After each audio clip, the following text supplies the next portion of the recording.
Hi, this is Adam from Small Town Machine Shop. And the project today, we need to free up this chuck.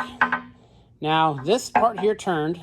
This is how you open and close these jaws. Turned a little bit, but I never messed with it a lot. It turns out, you get about 4 turns out of it and it sticks both ways. And these guys move just a little bit. So, today's project is to free it up. Now, as you can see, yeah, I put a pipe wrench on it. This part's already, these holes are all wallered out.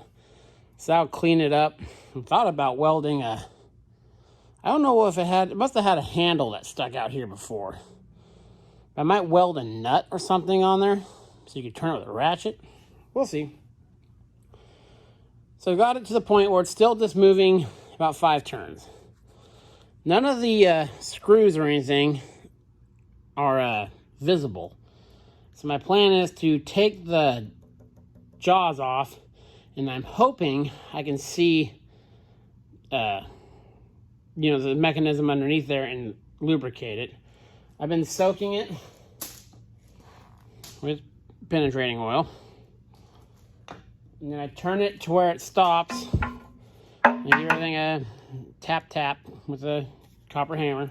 I turn it the other way till it's tight. Tap, and that's helped a little bit, but it's very, very slow going. What we're gonna do, start here, get in there, bring you over here. I'm gonna take this jaw off, and the handle from your Harbor Freight press makes a nice cheater bar for an Allen wrench. And there we go.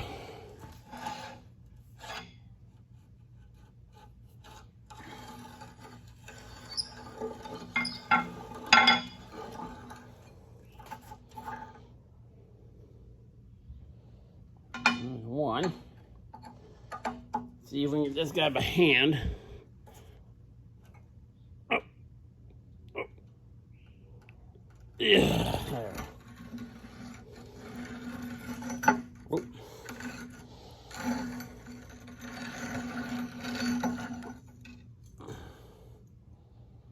Okay, so it's got these guides.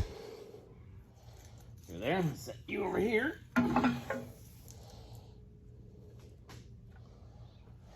We get a screwdriver.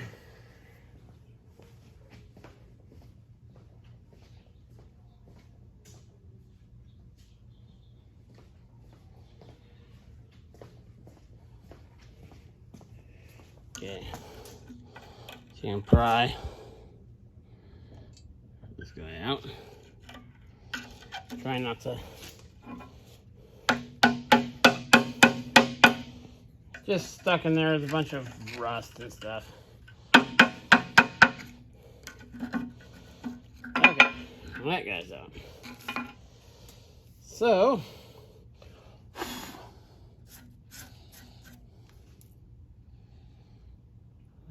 I can see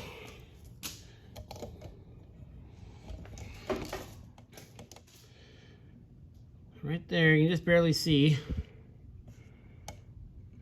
There's the screw right there. You just see it right down in there. The screw that goes through it. So obviously there's some kind of internal mechanism. So what I'm gonna do, I'll set you down here. The glare's gonna be awful from the door. I'll go ahead and get the rest of those jaws off and I'll bring you back. Okay, I got all the jaws off. I was able to get some spray down in there and it's sitting. And I've worked it a bunch. It's pretty much freed up. I can turns very easily now.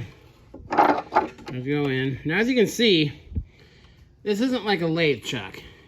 It doesn't have a huge amount of throw to it. That spacer all the way back and that one all the way forward, so probably 2 inches of throw.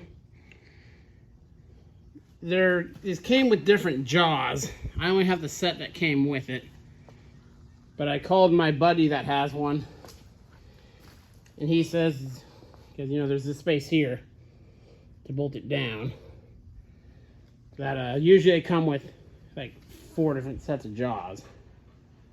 So that's all this one has. But it's all freed up. It just took some, I think a lot of it was these spacers I need to clean up.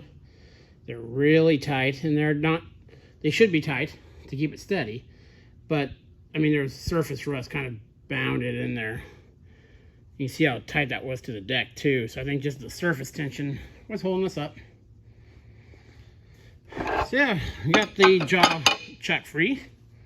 The table turns. So now, all we gotta do is mess with the electrical. Then this machine should be in service. And the good thing about with these spacers too, that go in here, you could easily make any kind of jaws you wanted. You wouldn't even have to countersink them like this, because it's a welding positioner, especially if you're using it mostly vertical. It's not spinning, it's not a lathe. So, well, it's spinning, but you know what I mean. So, yeah. This machine is starting to look better and better and get more usable.